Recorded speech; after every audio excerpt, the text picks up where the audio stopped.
Salams and welcome. I'm sharing stories with you from medical school. I spoke about dissection, I spoke about the X. Today I'm just talking about the neck.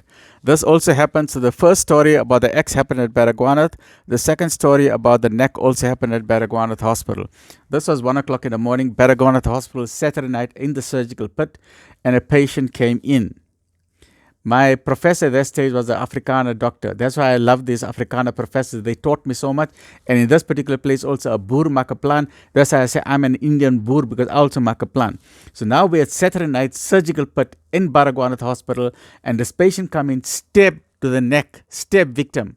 And the paramedics, they are holding his neck. Now they got to transfer him to casualty. But his blood is shooting out of his neck. So my professor, Afrikaner man, I always remember him. He said, come here. He called me, Dr. Adam, come here. Although we are not qualified doctors, I'm still studying. We're still junior doctors. He said, Dr. Adam, come here. Vat your finger and gooi it in his neck. I say, what? And I must take my finger. In those days, so because I'm a klein man, I'm not a very big man, because they needed, the hole was like this. So he said, you come here. Now I need to put my finger into his neck. This carotid here, right? I took my finger and I pressed it into his neck until I could feel the pulse. And the blood is shooting out. So the blood is shooting out around my finger, and I've got to press it deep in to stop the blood, because if your carotid is bleeding, you are dead in 2 minutes. If that blood shoots out, this guy is already dizzy, okay, because from the time they stabbed him. Now my finger is in his neck. Now we got a problem. Now we got to run to casualty. Now I don't know how it is today, but in those days, casualty was about 250 about to 300 meters away, which is about a quarter kilometer away. Now we had to run with a stretcher. So I'm running. Now my finger has got to be into the neck of this person. So my finger is inside this guy's neck. Okay, and this guy is drunk. But he's also in and out of consciousness because he's fighting. He's lost a lot of blood. Now if I remove my finger, this guy is dead. So my professor tell me, Leicester Adam, he just calls me Adam. Leicester Adam, you don't take your finger out from there. I said, okay, ek hoor, ek Leicester. I'm not taking my finger out no matter what. So I keep my finger and I'm running next to the stretcher. I can't help it. The wheels of the stretcher are going over my legs. I can't help it. I got to ignore my pain. Otherwise, this guy is going to die. So we're running. We get to theater. Now, if you know anything about theater, there's a red line. You do not cross the red line. Doctors and nurses cannot cross the red line. This is called the unsterilized, where you haven't scrubbed up. When you cross the red line, only if you have scrubbed up, you got your clean clothes, your disinfected clothes, then you can cross the red line. Now I've got my finger in this guy's neck. Now we've got a problem, because I'm unsterilized. All the other guys are going to change up and scrub up. I cannot cross the red line, but if I take out my finger, this guy is dead. So, boer maak 'n plan.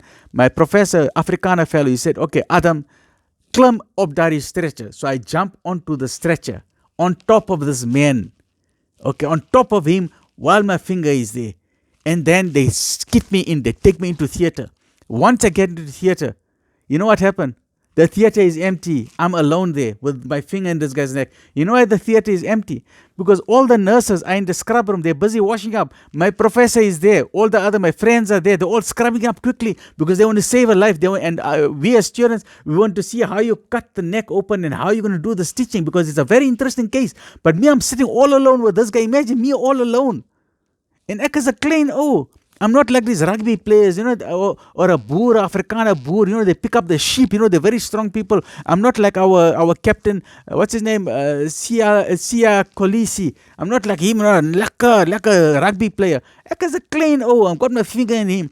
And I'm sitting on his hands because he's fighting now. He's drunk. He's telling me to get off him. I said, nee, ek klim nie off nie. Because he doesn't know if I come off him, he's dead. So I'm putting my knees on his arms, and I'm about to fall. I'm falling. I'm going like this. I said, sir, blaze still. Blaze still. He doesn't know I'm trying to help him. My finger is in his neck there, and I can feel the pulse. And the more he's fighting me, that pulse is going faster.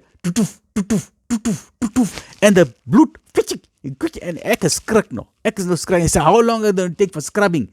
Then quickly the nurses come. The trays are there. The doctor comes. The professor, Adam, yes, okay. I said, Niak is okay. Meanwhile, my whole body is scared. My finger is not moving anymore. There's no feeling left in my finger. I think maybe I'm going to do it now here. So my finger got no feeling left now. Quickly, now here's another boermaker plan. Because now I'm the only dirty one in the theater. I'm full of blood. Everyone else is clean. Now I can't be there because it's germs. So then now we had to coordinate it. They made a plan open for me. They put up these white drapes. They said, no, as they sprung off, you jump off and you run. You don't touch us. Because if I touch anyone by mistake, they have to go scrub again. So they all stand like this. The surgeons, they stand like, after they scrub finish, they stand like, because no one must touch them. So they say, no, Adam, you can't touch me. Okay, now. So now we plan. They put the drapes there. I take my finger out and I run out of the theater. And as I take my finger out, the blood is shooting. But now I know he's in safe hands. And the next morning, we went for the ward round and this guy was smiling. Wow, what a nice experience. So please tell me, share with me your thoughts, your ideas.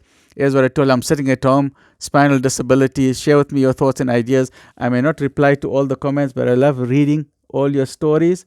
Even if you're not a doctor, tell me what stories you heard from medical people in your life, whether emergency, paramedics, nurses, doctors, lawyers, whoever it is.